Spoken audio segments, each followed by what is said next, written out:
Yes. Welcome back, guys.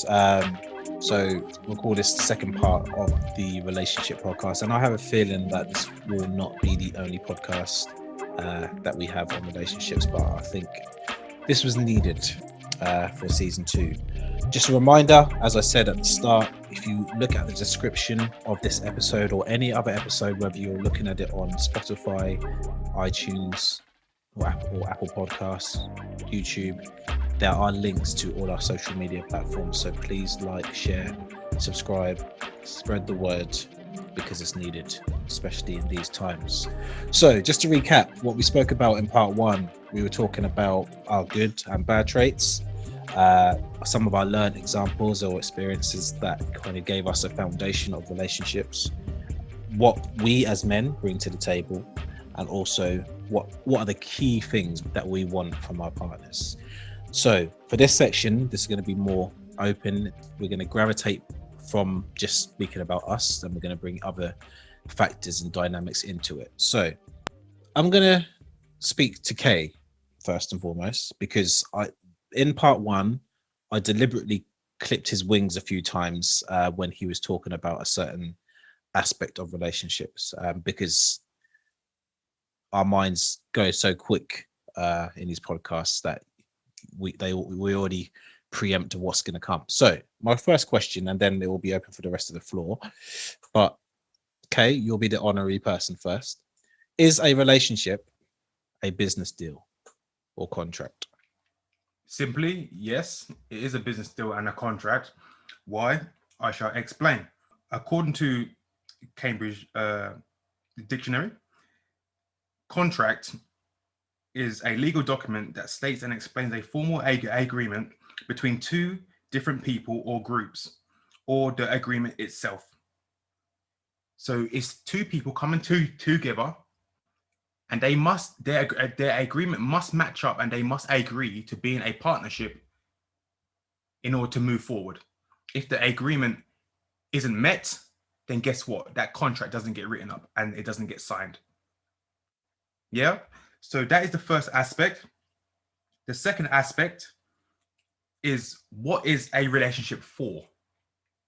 Yeah. We can talk about love and blah blah blah blah blah blah blah blah. No. You get together with a partner so you can build, so you can create. And what does that do? It increases your assets.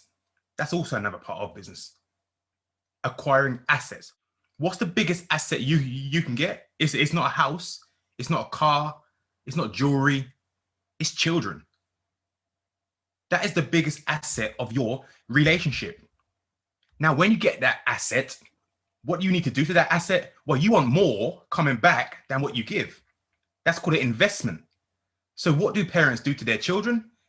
They give their blood, sweat, and tears to their children. They invest in them. They do everything that they can by them. They try to make their children their better self. That's a good investment. If you are able to put into that asset everything that you didn't have and more, you hope that its value will increase. Hence, being a better version of yourself. Finally, I want to go into the aspect, breach of contract. A breach of contract, according to Investopedia, is a violation of any of the agreed upon terms and conditions of a binding contract. The breach could be anything from a late payment to a more serious violation, such as a failure to deliver a promised asset. If you get together with your partner and you plan to have kids and you want kids, and she changes her mind, there was a promised asset that is now not being delivered. That's a breach of the contract. So I've got to go elsewhere because I want kids. If you don't want kids, that's a breach. We can't be. And that can go both ways as well. 100, brother. So I'm talking about K right now. Yeah. K aspects, so hence the reason why I'm using the first person. But yes, this could be put into a general aspect. A relationship is a business agreement because if two people do not agree upon the terms and conditions, it will not be set in stone. Once signed, both parties are aware of what is expected, and therefore there must be some level of progression. If an asset is obtained, asset being child, then an investment has to occur when both parents are going to invest in the child so they can become a better version of themselves. If there's a breach of contract, it's called a divorce or it's called a breakup.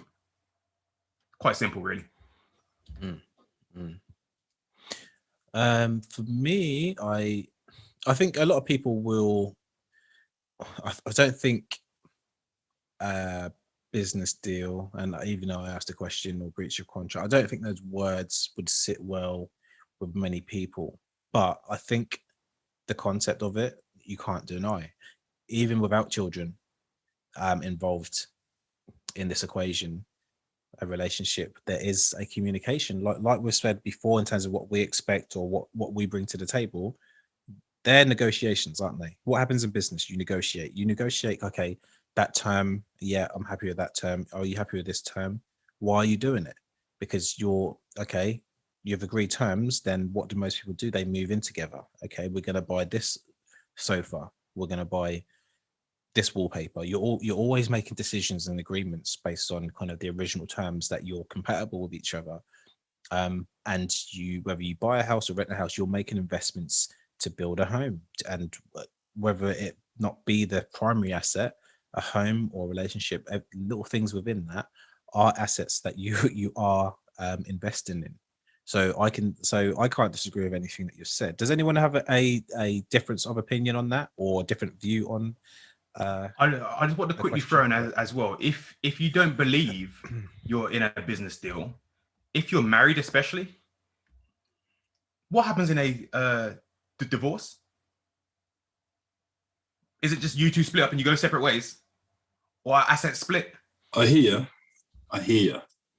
In its, I suppose if you strip it right back down in its simplest terms, it can be looked at as a business contract. Me personally, I don't look at it as a business contract. Through life in that.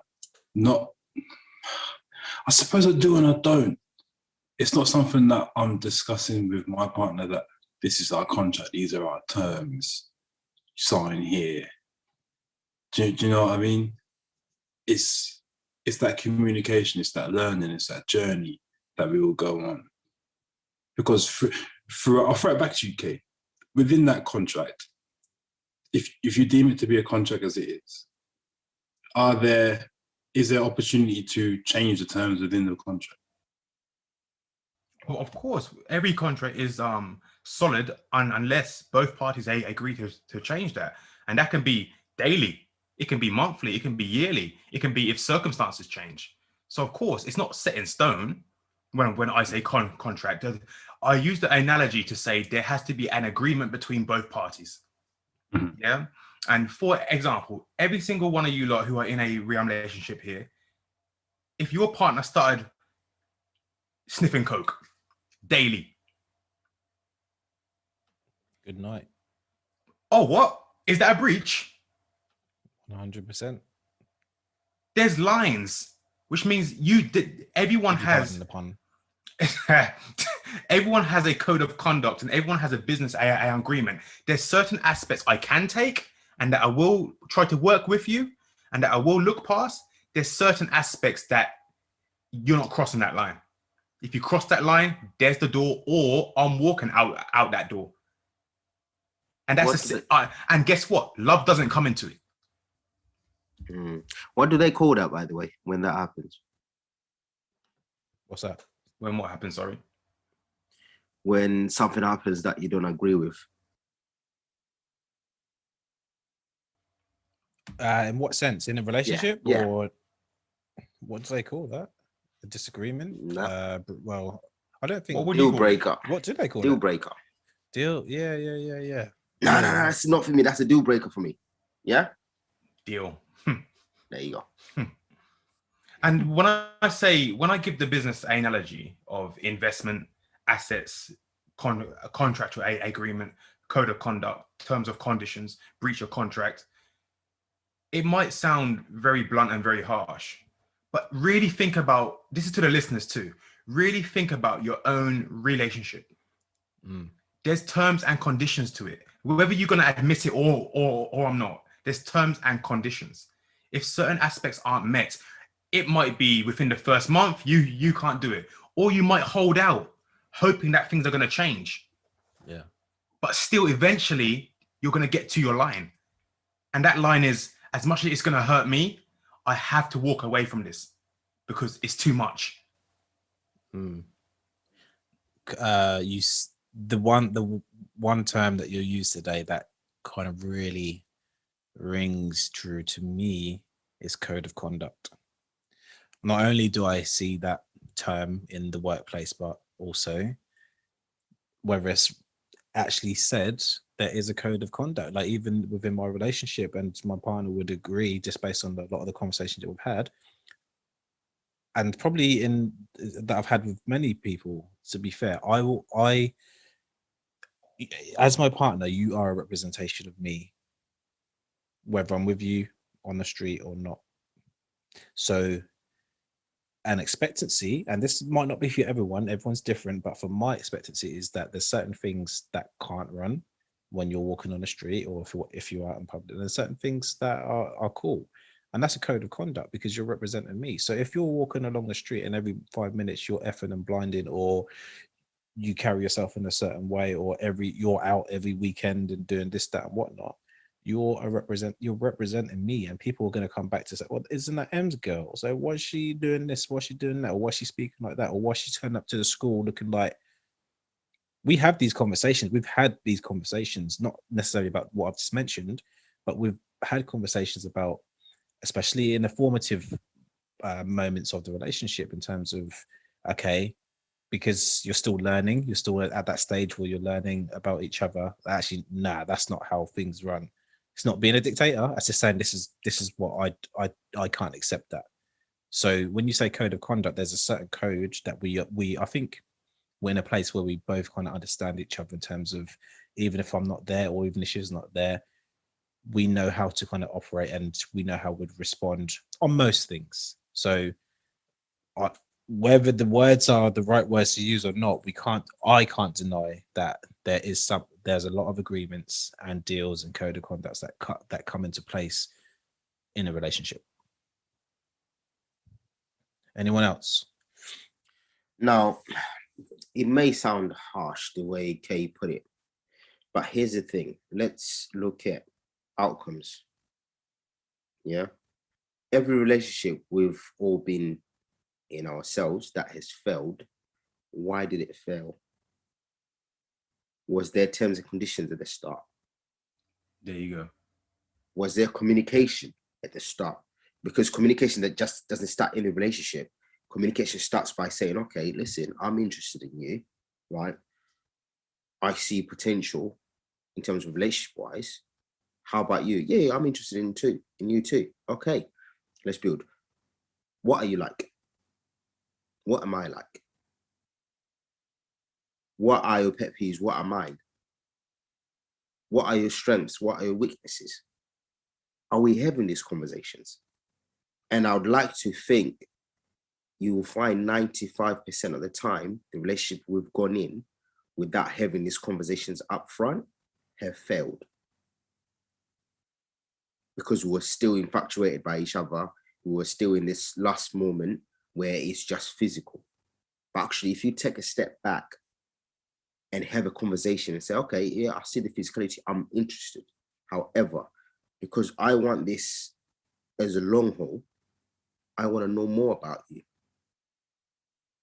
What about your family? What do they do? Where they're from? What are their outlook on life? These are the questions that actually, as Kate put it, it's a business. It's a business. And people, oh, it's harsh. But no, if you have these questions and you discuss, and you two are actually open and honest with each other, you can turn around and say, actually, I don't think we'll work because your morals and values are different to mine and your family's, do you know what I mean?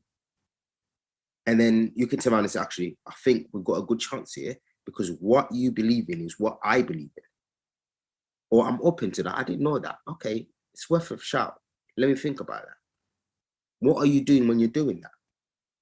You're stating your own terms and conditions. You're having your deal breakers on the table and say, that's a deal breaker.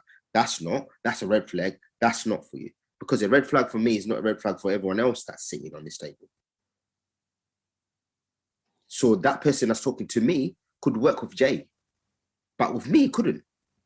Just to interject there, and just to open up again, and then I guess Jay, if you want to come in, and S again. Red flags. Are all red flags actually red flags? In terms of, are all red flags that you have seen, whether it be in a past or even current, or let's not talk about current, just to save your skin. But actually no, doesn't matter. Are all red flags red flags?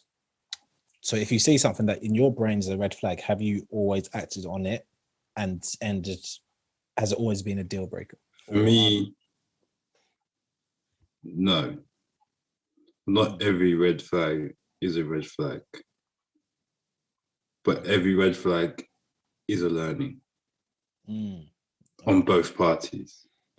Yeah, that's where I see it. Well, to me, that's not a red flag. So is there another color that people should be referring to? Yeah, It's like putting out a referee book and that. You know? yeah, put out the yellow cards, son. Orange. Or the amber. Two yellows make a red. Could possibly. I think more like a question mark for me. Yeah, well, that's what I'm saying. Is like it's a question mark to explore to see the severity of it. If that makes sense. And then it could develop to a red, or it could just fizzle away and be what it is. But to circle back, Em, what was the question that you posed first? Is a relationship a business deal? Cool. So to me, Kay's analogy summed it up. Like everyone said, it might come across a bit sharp, but really and truly, when you break it down, that's what it is. And then I started thinking about it. Okay, is this like a new age thing? I was thinking, going back. Really and truly, the further you go back, the more of a business deal marriage may seem to be. 100%. If you want to talk about kingdoms, Here you want to talk about tribes, Especially arranged marriages. Yep, especially arranged marriages. So even going back, a marriage could be seen as a business deal. Do you get me? But maybe back then there was more responsibility to uphold those terms and conditions. Whereas A responsibility or a pressure? No, a responsibility. I think nowadays it's more of a pressure to uphold those terms and conditions. That's why marriages fail so easily these days. But back then it was a responsibility. Back then, whether you liked it or not, if that deal was made, you was gonna have to fulfill your role as a husband. You was gonna have to fulfill your role as a wife. Because it's not only you two you gotta worry about, you gotta worry about your parents, your aunties, the villagers, everyone will be on your back, fam. Wow. Do you get what I'm saying? Whereas today, two people could get married and the families know each other, but the breakdown of a marriage, the family might not even know until it happens. You'd be like, oh, we got divorced. And you're like, what? You got divorced? What? I didn't know things was going, you see it all the time. Can I just throw in something here? Are you saying that potentially relationships of old, they thought more about, like they thought beyond themselves? Like it wasn't just about me and you and whatever happens between me and you, that's going to decide the whole outcome. They thought about me, you, and the outer community too. Not even potentially, that is what I'm saying. Yeah. So a relationship then, with your analogy, the responsibility wasn't just between the household, it's between the area or the community. The community. Of people that you belong to. And that's the shareholders. Or shareholders. The shareholders. The shareholder. That is the perfect. Wow. Boom. So, it's a business contract. It's a business contract. I've been convinced. Sorry, Joe, what was you going to say? Yeah, no. So I was gonna sum up. I was thinking, like, if you look at these things, like I said, back then it was more of a responsibility. So now the things like for those of us now who are now approaching their 30s and past their 30s, right? How the responsibility of upholding this business that is called a relationship is much different to what it was even going back a few generations and the further we go back. So basically that just shows us how where we are today, and we have too many options. And when you have too many options, there's too much temptation, etc. And it's easier to just throw it by the wayside. See, this is why I hate you lot and love you lot at the same time, because you're so on the ball. You create the question that I have in front of me in my brain just by words that you used. You mentioned the word pressure and you mentioned the word expectancy. And my next question that I was going to pose to you, and that's a perfect sub segue, thanks, Jay, was, does society put pressure on us as men in terms of the expectancies within a relationship? And you've already started to kind of go down that rabbit hole. So yeah, for sure. I'll open it up again. Because you look at the roles, it's always been the age old, the man is the provider. He's the provider. He brings home the bacon. He's the primary caregiver in the house in terms of making sure the house is what it is. Fast forward to where we are now, women fought for the equality, the right to work, the right to vote. They got that. They're in the workplace. They're earning, but still, we still have the pressure of providing. But now it's become you have to provide more than what I can provide. That's where it's reached now. So now a man and a woman could be both in the same job, in the same building, sitting next to each other, get in a relationship, but he is expected not only by the woman, but in society to be higher up and provide more than what he currently is. Would there be women out there that would object to what you just said, do you think? Sure. 100%. Sure. But I think less so. I think there's always going to be a number of people a number of women that will object to that. But I think what we'll play with numbers. If it's 30%, we're going with majority, 70%. In what you said about men and, the pressure of expectancy of what we should be doing and what our roles are, it's always been there. Partly society, partly in our DNA from start. Men before, where there was no assets, if you was strong built, strong jaws and all those features, you were more attractive because you looked like you was a protector and you could provide. Right? That was before assets, before cars, before money, before anything. So there's that. However, I think what's changed over the years is, yeah, some people will object to this as well, but I think our role has been expected to stay the same, but unfortunately, females' roles have evolved over time. Some of it 100% good, and some of it not so good. In a way that, because we're still expected to be old-fashioned men, but women are expected to be modern feminist women.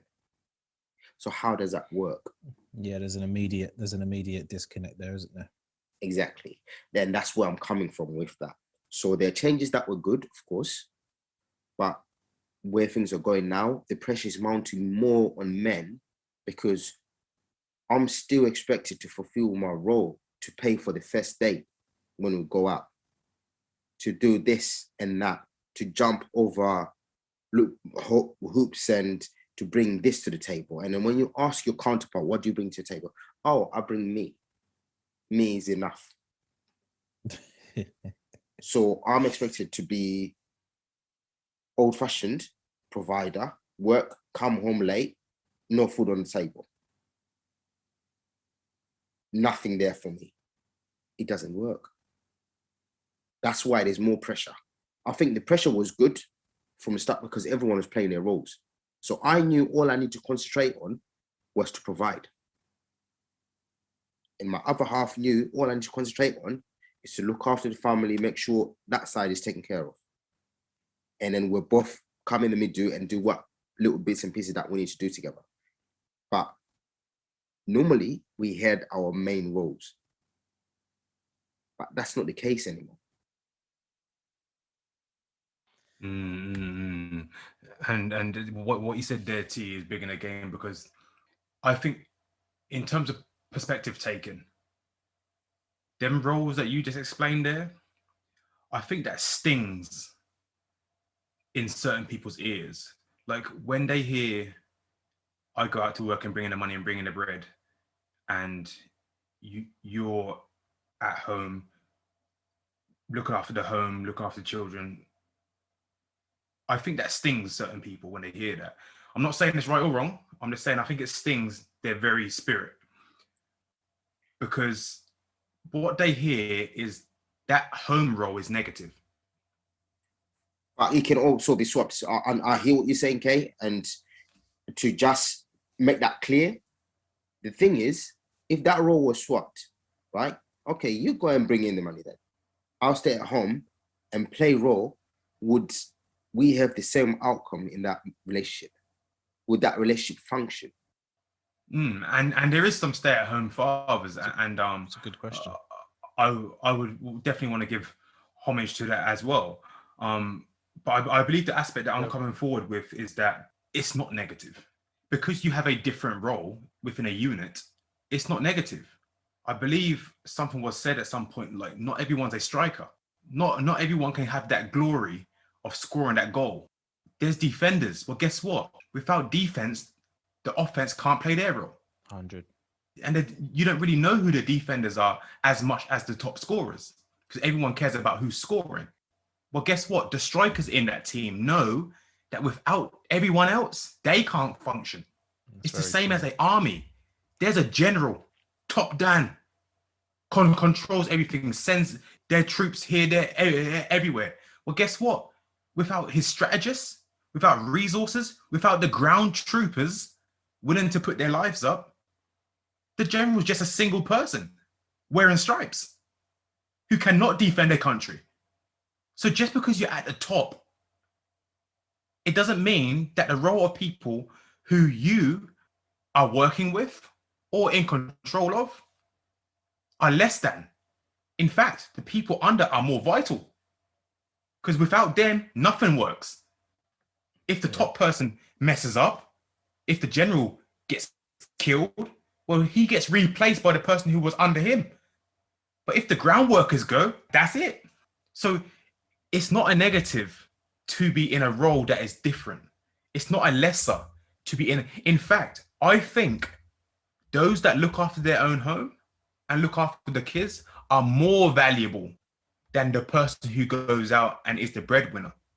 I think they're more valuable. And that is why, if you earn it, I will be willing to put my life up for you, because I see your importance.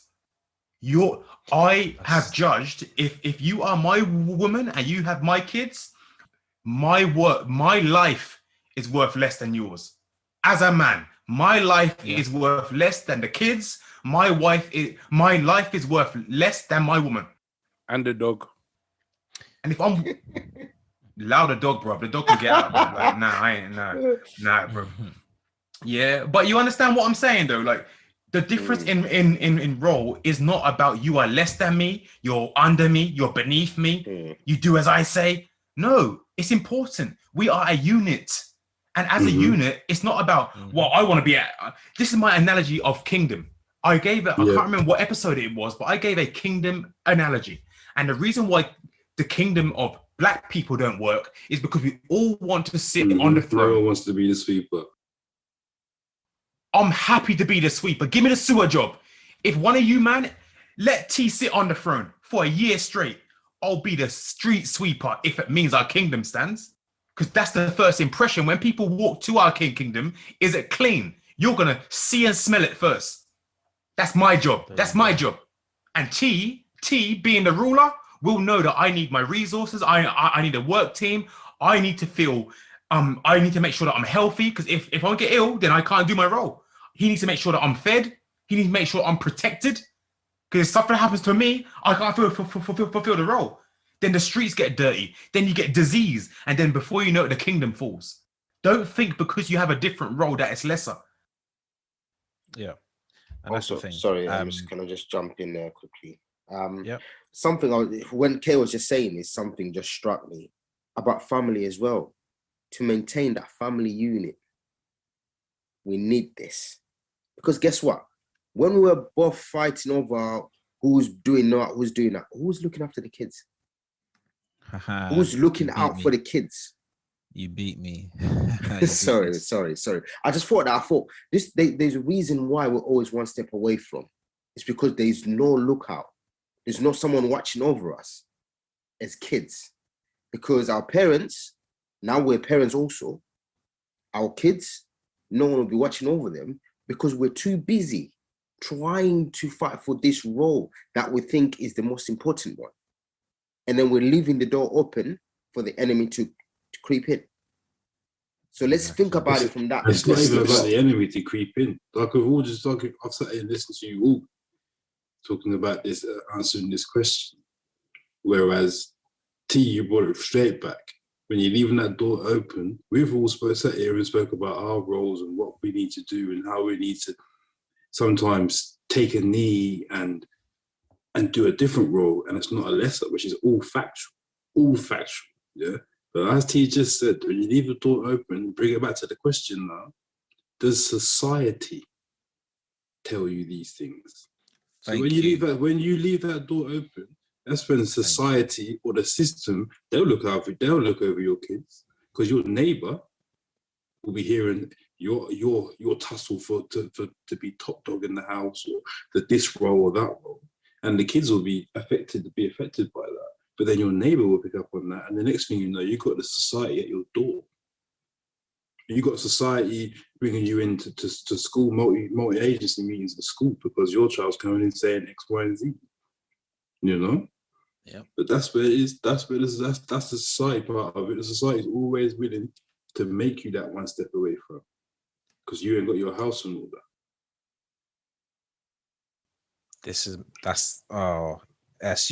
You have brought it round so well, because that, and T, what you said there, they're exactly the things that I was going to touch on. That's about getting that house in order, and it's also kind of about understanding what impact. If a defender, okay, you want to be a striker now. No, I really want to be a striker. I want that shine. Well, I want to be a midfielder. I want to be that creative midfielder. Okay, you move into that position. Now there's a gap. The person that was there defending or even being in midfield, they've moved because they want to be in that same position as someone else for whatever reason. Now there's a gap. What does that mean? That means there's a deficiency somewhere, or something has there has to be a give for those two people to be in that same position. You guys are so right when you talk about the analogy about the striker and a defender. If the top teams or the top sports people, and I use sport because I like to use sport as an analogy because that's a passion of mine. The top ones know. The top people that get the awards, the Ronaldos of the world, the Messis of the world, they were always the Thierry Henrys of the world. They always paid homage to their teammates and to their other teammates. That is what should matter, not what the media says. There might be a media article saying, "Oh, here's the top striker," and if you look at the media and if you take what the media is saying, "Oh, and I'm a defender, and all I see is the plaudits going to the striker," if I don't check myself, I might start feeling a certain way. It's about what your co-partner, co-player, your partner. It's about how they value you. If you're valuing more what the media are saying in comparison to what your striker is saying, so the one that's scoring the goals, but every time he gets awards, he actually pays homage to you, that relationship's calm.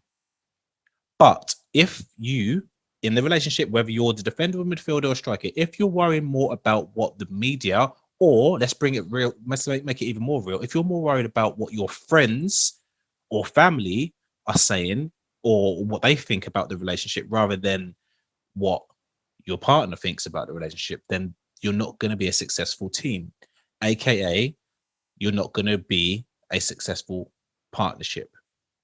That's as simple as that. You guys have said everything that needs to be said about that in terms of actually it is society that is putting pressure on people, the expectancies. But if you cut it all down and if you push society out of the way and you just focus on the people that matter, the communication will be stronger and the understanding will be better. And all the things that we've said today so far about all the things that are needed in a relationship, that creates strength, that creates the winning team. Striker, you listen, I'll do my bit here and you do your bit here. Guess what? We're going to be successful. We're going to win trophies. Our investments, our assets are going to get better because we have more success and we don't have to worry about certain things that other people are worried about.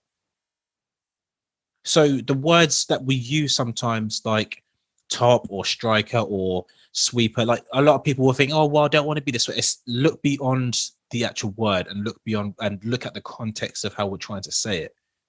And if we can do that as men, if you can do that as whoever's listening, I guarantee you that whatever relationship that you are in or that you will be in will be a lot stronger.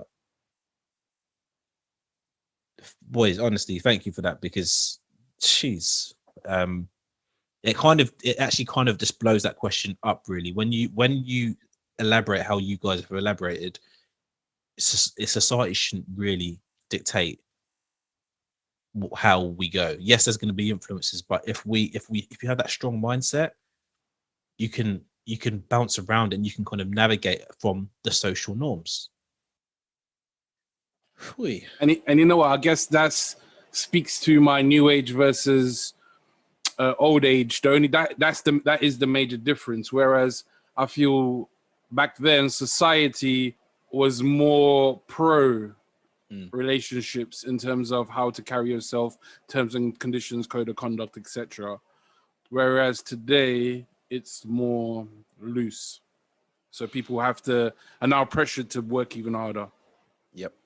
Yeah, man. Honestly, I love that. I love the energy, boys. So we're going to keep that energy going, and we will get to a natural conclusion on this as well. But this is just a few touch points that's needed. So sticking with relationships, and this, you can take this however you want to take it. This is one SAF, remember, one SAF DNA. What impact does your race have on relationships? Now, it can be seen as an ambiguous question, because if you're in a relationship with someone that's the same race, then people might say, well, why would you ask that question? Like, why would that be a problem? But that's not always the case.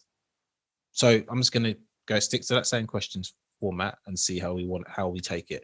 What impact does or did, or whatever way you want to take it, have on relationships, in your opinion? So, right. Repeat that question again. We're playing in my head. Has your race or culture had an impact on past or present relationships? There you go. For me, going personal, yes. Okay.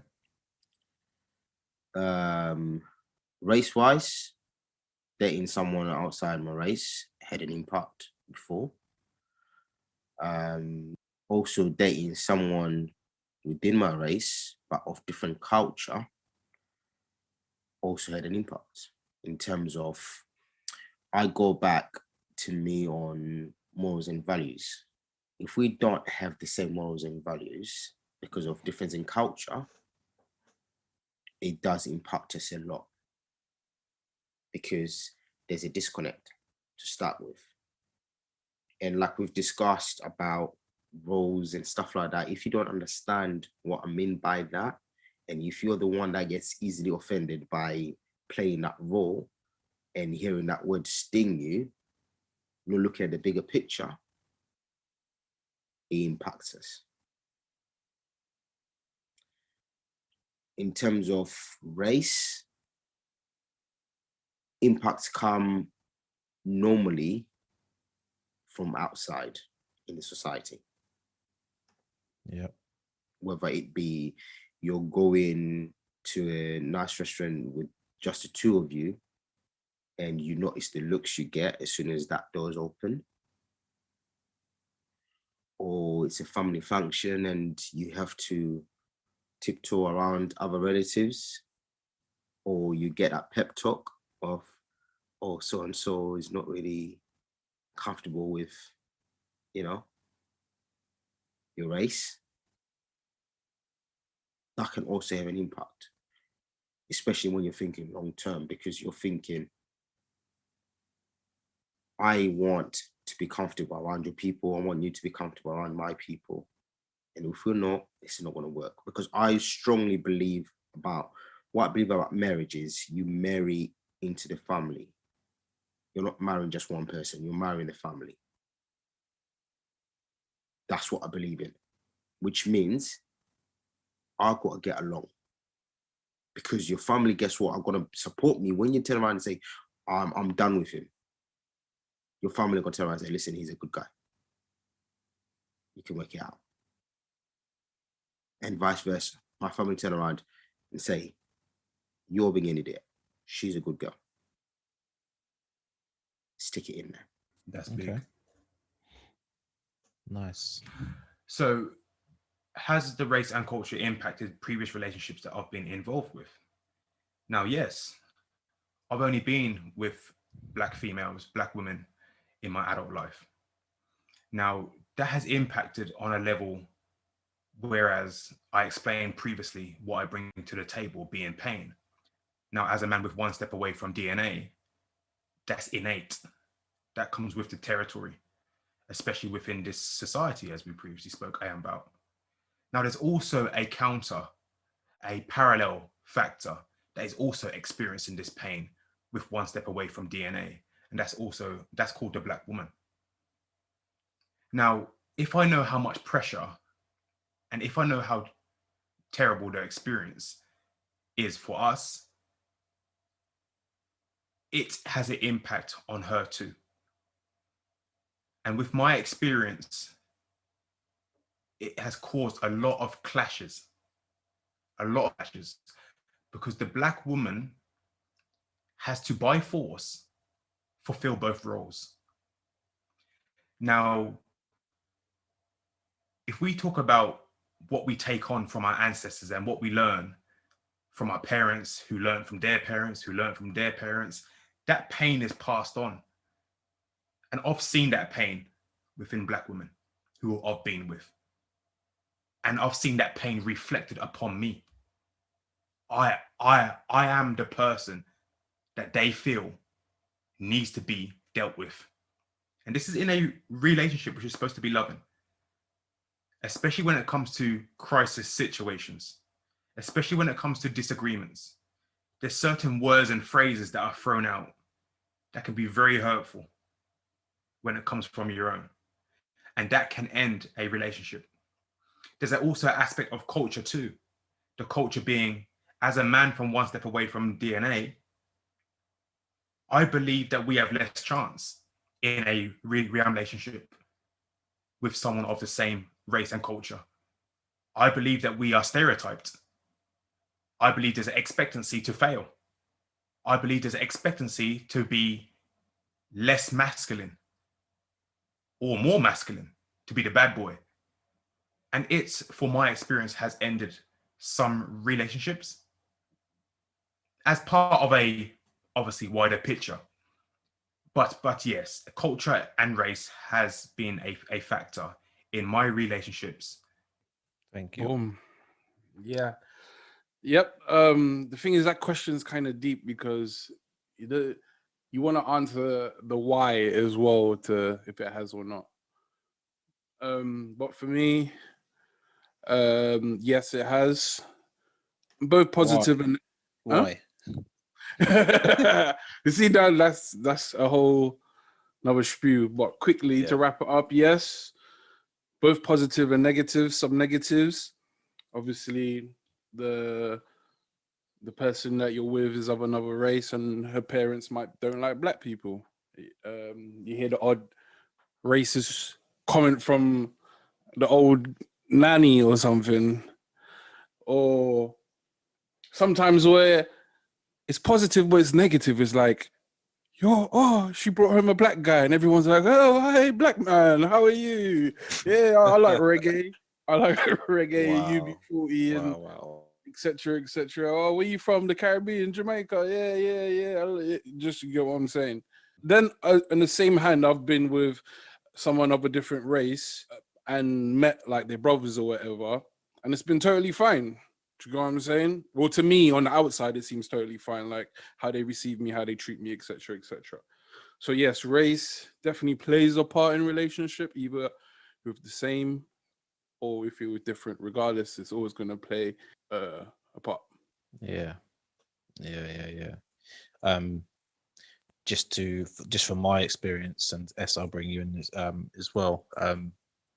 Of course, all the things that we've all kind of been through, and like all the comments that we've heard, all the things, the uncomfortable things at different family functions, or even within the own home. But the biggest impact, and I promise the audience and listeners, we will spend a podcast on this because it's very important.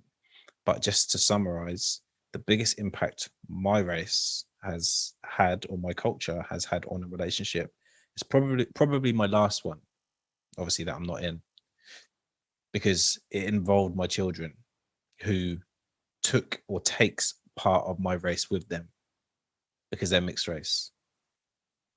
And a lot of the formulation of, for my part anyway, other people would disagree, but this is my life.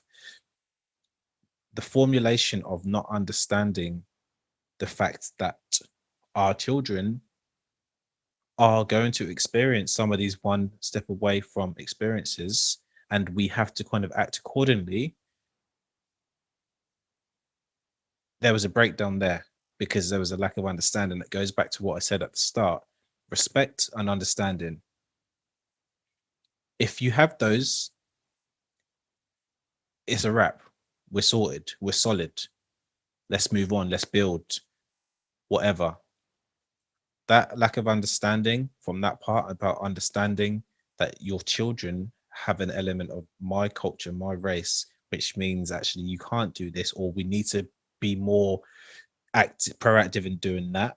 And don't get me wrong, I'm not perfect in that, but just using hair, for example, that is one of the fundamental reasons, not hair, but actual just understanding that, listen, I'm different.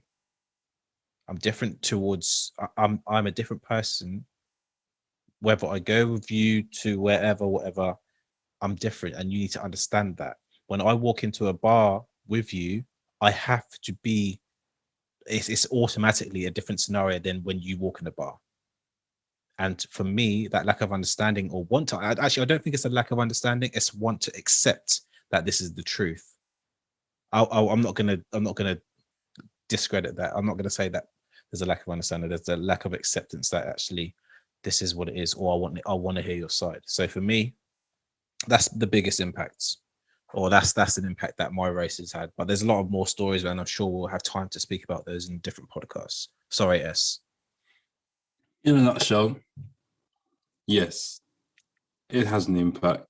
It has an effect. It has effect on those around us and those that you bring in to and us, if that makes sense. Like you said, that bar analogy, you walk into a room or an environment, as T mentioned earlier, when you're marrying someone, you're marrying into the family. So there is that, the vibe changes. You can catch a vibe when you go into certain rooms, you meet your family members for the first time. You know, they're putting their PC cap on, or this, or can I say this, or can I say that? Or they have thoughts or conversations with you on a one-on-one. At the end of it, oh yeah, you're quite a cool guy, or whatever. So like, what did you think before I even spoke? Is that a rhetorical question, or can we answer it? Or... The listeners can answer that one. But they're the things that I've noticed being in a mixed relationship. But what is different about this relationship is that those things can be talked about. And that's what I will encourage all you, man, all the listeners, all the viewers. Those things need to be talked about. If not, it will become an elephant in the room. And it's the subject that's passed. Yesterday's chip newspaper, whatever the phrase is. Those are the things that have to be talked about in order for you to find the common ground, like how T says, for you to find terms of the business contract, like how K refers to. It has an impact. I don't think you can sit here and say that it doesn't have an impact, whether you're in a same culture relationship or not. Like Kay alluded to, that pain, that unspoken pain that doesn't have to be spoken about, but the understanding is there. Sometimes that needs to be spoken about, especially when you're in a mixed relationship. That needs to be, because the understanding won't be perfect, but they'll have an idea of how you feel in certain situations.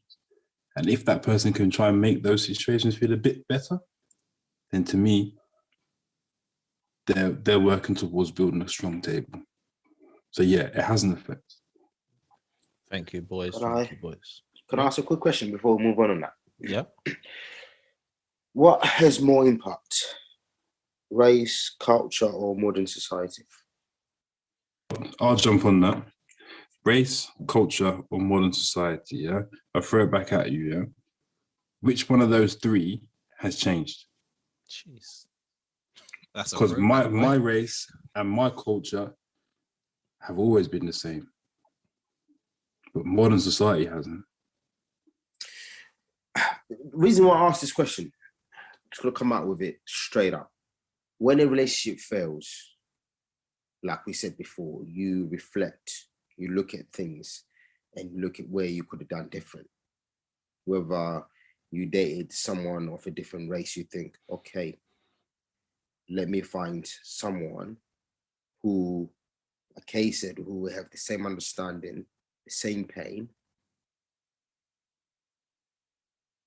same culture, right? Because that surely will work, because there's no understanding on the other side. Then you go on that journey, you search, you find one, you think, okay, this can work. And you find out, no, it doesn't. And then you think, hold on, why? Then you might realize, okay, maybe modern society has got a stronger hand in this than race or culture. Because here's the thing, us here, are more conscious on the one step away from than most of our brothers. They might not realize it, yeah? Where we are, the journey that we're taking, not a lot of people are taking this journey. Which means, with our sisters as well, not a lot of our sisters are taking the same journey, right? Which may mean 1 in 1,000 will be of the same mindset, whether it be our own race or a different race. That's deep what you say there. Due to modern, because I can assure you, I've got, like we said here, we're all grown men, we can look after ourselves, cook, clean, everything else. We don't need no one cleaning up after ourselves. But I can guarantee I can line up a few sisters that can't do any of that. Why? Because of modern society. And that's about finding a suitable partner, isn't it? Exactly. Yeah. So when we, that's why I said which one. I've sort of answered my own question there a bit. I don't know whether you feel the same, but looking at it for myself, when I had my situation, I had my child and that didn't work, that cut me. And I was trying to find ways to make sure it doesn't, because I never wanted a broken home. I grew up in one. That's never something I wanted. So I tried to look for it. And it's not as easy as some may think. It's just a decision of, yeah, go and just find you the same race and culture woman and get married and live happily after. Or no, go live your own race, go to some other races and that works. It doesn't. This goes down to the person. you find. The thing is, though, there's other cultures and races who don't bring that into the equation. The race alone is enough. But for some reason, when it comes to us, for example, we feel that doesn't have the same amount of importance as other aspects of a person. And do you feel that's because we don't have a true sense of what nationhood is, a true sense of culture, which might actually link back to the breaking of that culture and the loss of who we are? Yes and no. Yes and no. Because other cultures, we know who we're referring to, modern society has not had a massive hand in their cultures than it has in ours, I feel. So it's not just, race is enough and that's it. There's still requirements, there's still those contract negotiations that we spoke about earlier on that has to be met. And we are more concerned about being at each other's throats and being on top than actually working together. Whereas other races are not bothered about who's on top. As long as that machine is oiled up and keeps going, they're good. Boys, I want to talk about two more things, or a couple of things, which is important just to kind of make sure that we have a trajectory on relationships and for it being a positive outcome. First and foremost, well, it might not be, but it's up to you guys in terms of discussion. Marriage. I want to talk about marriage quickly. Is it important? Is it important to you? Is it important in general? I'm more looking to see if it's important to you. I'm just going back to a recent conversation that me and T had, where we did speak about this briefly. So I'd be interested not only to kind of get T's views again, and also mine, but the rest of the group. Is marriage important? I had a question. I wanted to bring this up before we concluded. So I'm glad you did bring it up. Question to you guys. Saying that we see marriage as, we've concluded it's more or less, it's a business decision, right? It's a business contract, right? If you're setting up a business, you're going to have to go to the government to register your company. Does that mean we're also happy with the government being involved in our relationship, i.e. marriage? So that's a question for you guys. But for me personally, I'm not a fan of it. I think it's because I haven't seen many positive outcomes of it in my life. Also, just the thought of it, like I said, like, for me to prove my love to you, we're going to have to sign our names on this thing and file it with the government. To me, that kind of avoids it. But yeah, that's just my opinion. It's about expectancies again, isn't it? And it's about the impact, again, that society has on you. And it's also is about a business deal. It's like, that is the signing of a contract. If you don't believe me, get a divorce then, and you'll see what happens with that contract. Also, I believe the notion of marriage should be changed. What I mean by that: imagine if sex was marriage. Imagine if the marriage of a couple was determined by when you lay down with her and when she lays down with you. Not by a government paper or anything like that. I understand the legal side of it. I believe for a legal aspect, if you want to protect your assets, for example, you might want to get a prenup. You need to get that done. For example, if both parties want to make sure that things will be dealt with in a legal manner, and you have to be that person's wife and husband in order to get that done, then yes, for legal reasons, get married. But that would also add on to my reasoning that it's a business deal because it's done for legal reasons. However, my aspect of, if sex was marriage, people would choose better marriageable partners. Why? Because you wouldn't go out having sex with whoever you think look good. knowing that that's your wife now. Imagine if whoever you had sex with, their family came to your door the next day and say, that's your wife. Well, guess what? Children would be taught from young to be more conscious with who they choose. The women will be taught, choose who you lay with. Make sure that's the correct person before you get into bed. And the men will be taught the same thing. Control yourself. Do not run around willy-nilly, excuse the pun, and sleep with whoever looks good. Because the day you do, you keep them. That's your wife or that's your husband. Well, guess what? People will start to court. They will start to, let me see, I'm interested in you. Should we court for 6 months, for a year?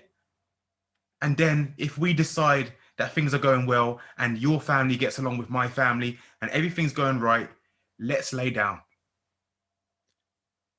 Is it important to you, Kay? In regards to what's important to me, the legal traditional structure of marriage is not important to me unless it's about legally protecting my assets or legally distributing assets in fairness. That's the only reason why I would take that. And when I say about marriage, I don't mean the whole facade. There will be no horse carriage. There will be no big venue. I ain't paying out that money. We can go to a registry and it can get done. Yeah, it's that simple. Because what if your partner wants something different to what you want? So what if then your partner does want kind of like a venue? We would not be at this state. Well, she would never be at that stage with me because she would have left way before that, and I would have never got into that relationship because the terms and conditions would be discussed prior to getting into a relationship. Same as if she said, I don't want kids, I just want a companion. I was about to say it. In fact, I will, but then go buy a dog. Because I want kids. So if you do want to get married and you do want the whole venue, that's on you. I'm not for that. And I don't believe the same way I should not force you into a state where you're uncomfortable and you don't want to do something, but you're doing it just by the pressure of me. I equally should not have to do it for you. Yeah, man. For me, so before I answer a couple of things, just to respond to K and J. First of all, Jay, I believe now you don't actually have to have a paper. There is what they call civil partnership. So if you stay with your partner, I think for a number of years, I think it's 5 or 10, I'm not 100% sure. You as the listeners, look this up and yourselves as well. Yeah, I know about the civil partnership. They are still entitled. Yeah. To 100. So it doesn't have to be signed. It's there. That's one. But yeah, definitely. Two, in terms of for me, marriage is important for me. I'm not gonna lie, boys. I'll be upfront, honest with it. I want that.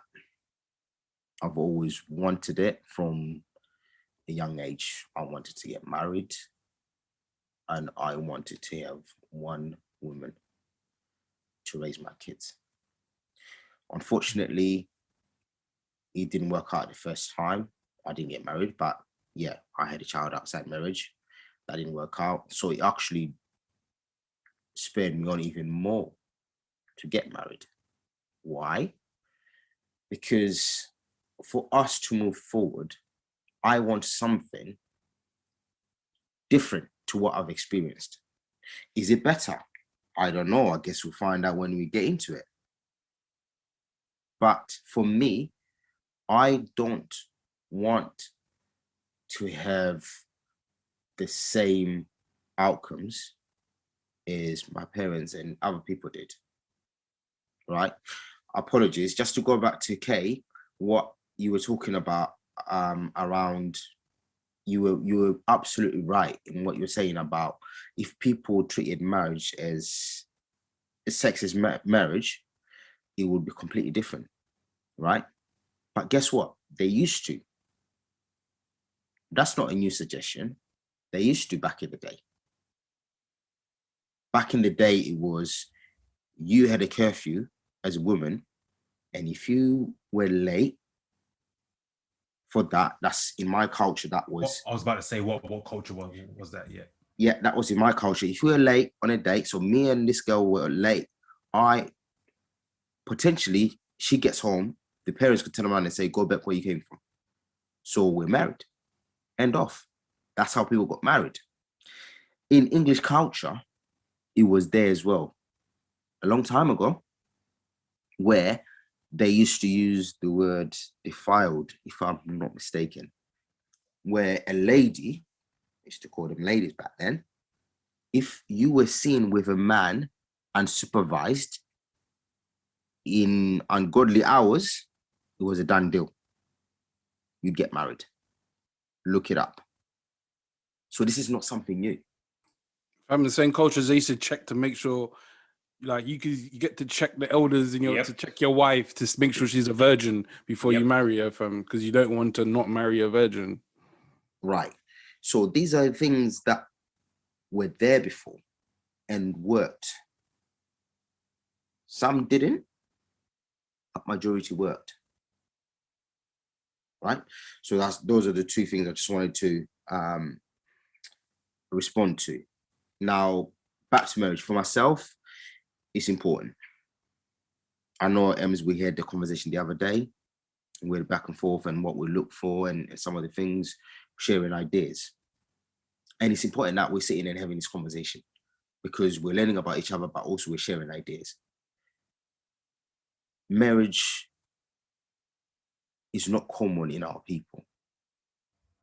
Actually, the marriage is not just the paper for me. It's what comes with marriage, the package that comes with it, the teamwork, the joys, the sorrows, the stress, all of it, the raising of kids together as one. I won that. Why? Because part of my life I had it, and a part of the crucial part I didn't. So for me, I'm always thinking, okay, that didn't work, so I have to try something different to make sure that there's a change for the next generation. Statistics shows that people that come from marriage homes or people with two parents inside, their relationships will last more than people that come from broken homes. Facts. Mhm. So if I got married and raised my family, we're all happy, kids see what relationship is, what marriage is, what love should be like, they've got a better chance to make it for themselves. That's changing the pattern for my generation. So I feel strongly about this because that's how I see it personally. This is for me. That's how I see it. It has to start somewhere to change, because if I don't make that change, if I just follow the same footsteps, I am almost certainly guaranteeing this is going to happen again and again and again. But T, and you saying that, yeah, that has triggered something in my brain. Black people not being married is really a new thing. It's not. I think we have a longer track record of us being married. Granted, we have not seen it. Our generation have not seen it. But there's been more generations of strong, married, successful black couples going back. Pre-50s. You get me? After the 50s, something changed in our grandparents' era where the switch happened and all of a sudden the black homes are broken up down now. And that's another podcast, but I just wanted to point that out. even when we were free, like there was Yeah. that examples of strong. It's only like true.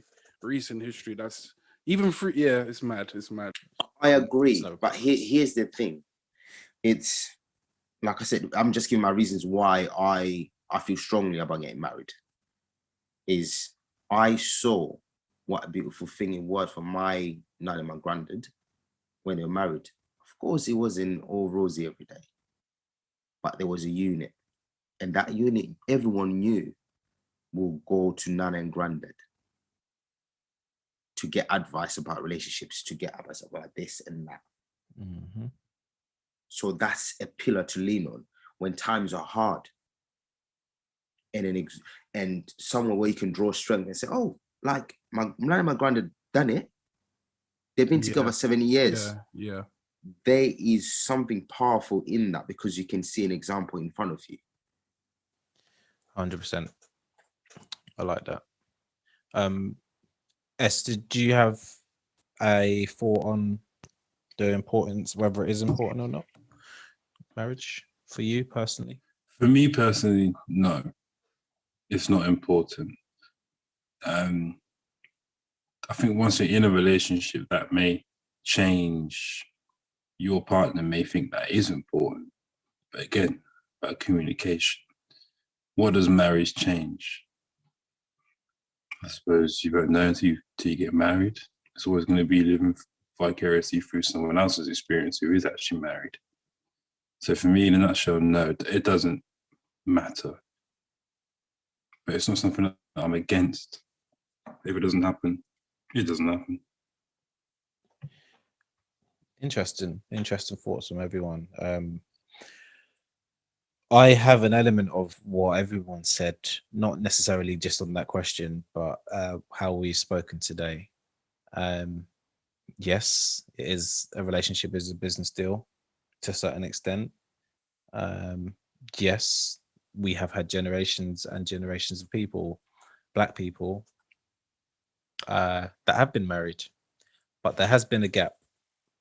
There has been a gap, and I, f- I'm on the same line as T. I think it's important for me personally because I think it's needed. Yes, a relationship, there's always an element that a relationship can break down or whatever, and then you're in a situation and the whole legal ramifications come into it, and then you might be one step away from poverty or not having a job or finance to kind of then live your own single life if it goes down that route. But I have to say, in my head, can I continue to live like that? It's always good to have those things in the back of your mind, but can I continue to live like that? So personally, I think it's important. I think it's important for us as a group to see at least one successful relationship slash marriage to say that, you know what, that can work. With T, you mentioned about kind of grandparents. I've mentioned about grandparents. I think we've all mentioned about parents or grandparents. Like, that is strong and that is powerful. And at one point, at some point in time, in a not too near distant future, we are going to be grandparents. How do you want your grandchildren to come to you? I think, I don't know why. Well, that's another podcast. Yes, there has been a breakdown in marriages of black people, whether it's black with black or just black men or black women. Um, and if we talk about building tables and if we talk about being an influence and showing our children something different, then I think this is another aspect of living that we have to show different as well. I've seen a lot of successful marriages from all different cultures for all different races. But if we just use this group as a, I guess, a sample of the world or society, none of us are married at the moment. So how do we know that it's such a bad thing? But that's just my opinion.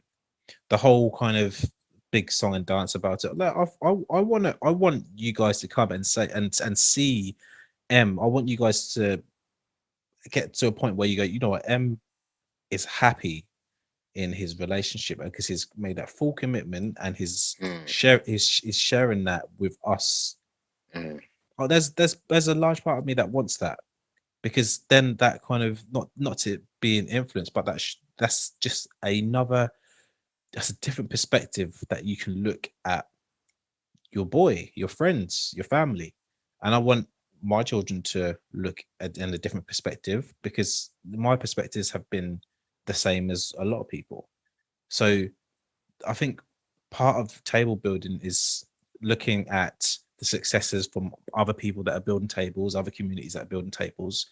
What are the things that are going on in those communities that are standing firm and actually creating positive outcomes? I think marriage is one of them, but that is just my personal opinion.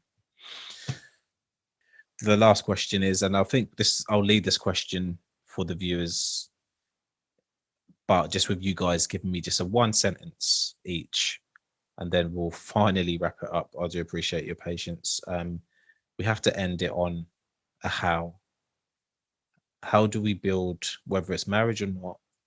Remember, we are talking to a community, younger, older, in the middle.